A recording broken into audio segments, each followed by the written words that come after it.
Kita sekarang sedang membangun namanya nyali mental. Jangan kalian pernah terpikir ketika saya bicara AFF Asian Games sasaran antara, kita tidak mengirim tim terbaik. Kalian adalah para pemain terbaik yang dipilih. Yang melihat mereka punya ranking lebih bagus. Sepak bola itu kita bisa bermain satu tim dan kesempatan kita menggolkan persentasenya harus efektif. Saya berharap kita jaga merah putih kita dan kembali percayakan sama kita di PSSI. Kita tidak pernah lihat tim nomor 5, 4, 3 semuanya nomor 1. Peringkat tim nasional Indonesia ini bicara di tim senior melejit, ya bagus. Setelah pada bulan September ini FIFA mengeluarkan rankingnya dan kita dari 150 beranjak, ya artinya naik ke 147, sangat baik. Ini imbas dari kemenangan kita 2-0 di Gelora Bung Tomo di Surabaya melawan Turkmenistan. Dengan 147 ini posisi kita masih bisa naik terus dan ini mengancam Malaysia, makanya Malaysia agak ketar-ketir juga. Kalau bisa melihat bagaimana Indonesia terus bisa naik di dalam peringkat FIFA ini, dan kita masih punya 2 laga lagi yang memungkinkan mendapatkan poin yang cukup gede, ya. Kalau 147 saat ini kita bisa masuk di 141, 140 jika kita mengalahkan Brunei Darussalam. Nah, kalau kita bicara dari sisi ranking kuantitatif, sangat happy kita. Pelan-pelan timnas Indonesia memberikan tren yang bagus dari sisi ranking. Kalau kita bicara dari sisi kualitatif, yang kita lihat permainan timnas Indonesia pun sangat impress.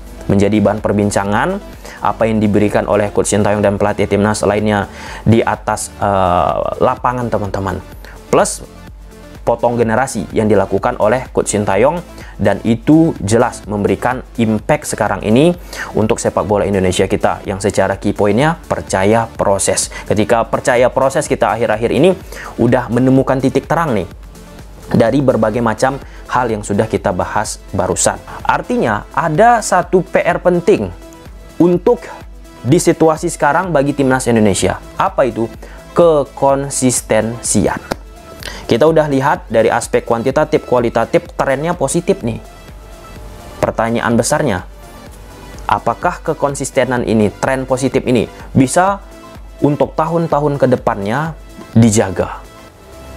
Kalau kita lihat dulu-dulu teman-teman ya, pernah liga kita udah bagus nih, ataupun timnas kita dianggap sebagian pihak udah bagus nih, tapi nggak bisa secara kontinu berkelanjutan teman-teman.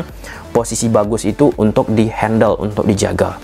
Nah, semoga di posisi sekarang teman-teman banyak dukungan ke Coach Sintayong, timnas Indonesia kita banyak dukungan, ya harapan kita terus tren positif ini dijaga dan ranking kita pun ke depannya semakin tinggi. Bukan nggak mungkin dengan tren positif yang terus menghampiri timnas Indonesia untuk mencapai ranking 100 besar lah dulu ya. Nggak lama lagi bisa terwujud. Amin. Guys, kita lihat iaitu pertandingan-pertandingan internasional, mereka memiliki potensi untuk meningkatkan peringkat mereka. Jadi kesimpulannya ini guys, kita lihat Indonesia memiliki potensi besar itu dalam dunia sepak bola internasional, dan dengan pencabutan sanksi di FIFA, mereka memiliki peluang emas untuk meningkatkan peringkat mereka. Namun prestasi ini adalah bergantung pada komitmen yang kuat untuk mengembangkan sepak bola di negara Indonesia ini dan hasil positif dalam pertandingan-pertandingan internasional yang akan datang. Dan dengan semangat dan dedikasi, Indonesia dapat meraih peringkat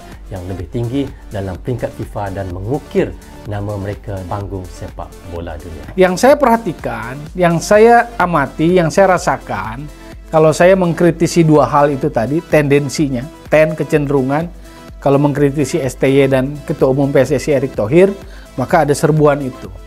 Nah, contoh yang misalnya ke STY, itu isu yang menyerangnya satu, anti STY. Jadi kalau saya mengkritik, memberi catatan, dianggap anti STY. Kalau anti STY maka saya lokal pret katanya. Gitu. Jadi semuanya ujung ke ujung tuh. Semuanya di dikotomi, polarisasi. Anti STY lokal pret gitu loh. Lalu kalau saya menagih target sasaran goal yang harus diberikan oleh Sinteyong, maka dibilang pemuja AFF katanya gitu. Bukan AFF lagi tetapi AFF katanya dibilang. Piala Ciki katanya.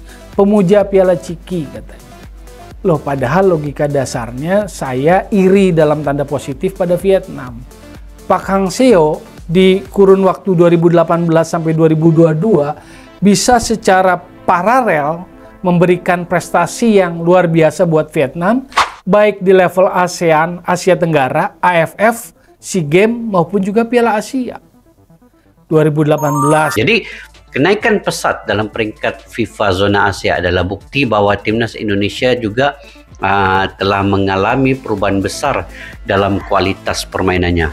Pencapaian positif ini dari berbagai pertandingan internasional ini adalah tonggak bersejarah yang menunjukkan bahwa investasi dalam pengembangan sepak bola di Indonesia ini guys, baik dari segi talenta muda maupun pembinaan tim nasional senior itu telah membawa hasil yang signifikan. Belum lagi kejayaan-kejayaan lainnya dari segi masukkan SEA Games, mendapat pingat emas juara 1, kemudian AFF baru-baru ini U23 walaupun juara kedua, tetapi itu menunjukkan satu momentum yang baik untuk timnas Indonesia juga.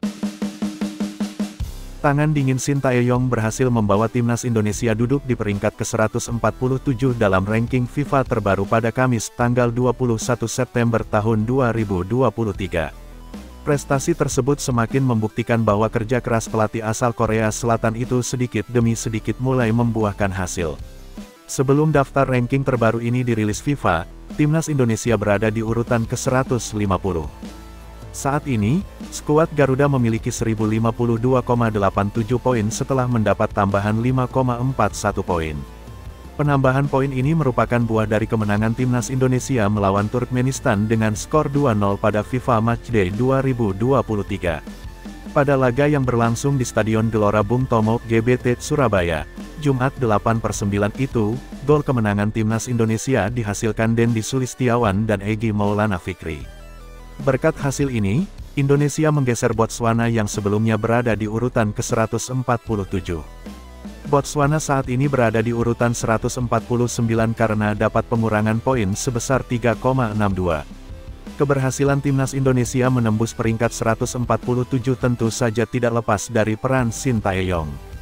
Di awal kedatangannya pada 2019 lalu, timnas Indonesia sedang terpuruk di peringkat 173. Perjuangan Sintayong untuk membawa Indonesia ke titik ini bisa dikatakan tidak mudah. Dia harus berhadapan dengan pandemi COVID-19 sehingga persiapan timnas Indonesia banyak terhambat. Belum lagi batalnya Piala Dunia U20 di Indonesia yang kala itu sangat mengecewakannya.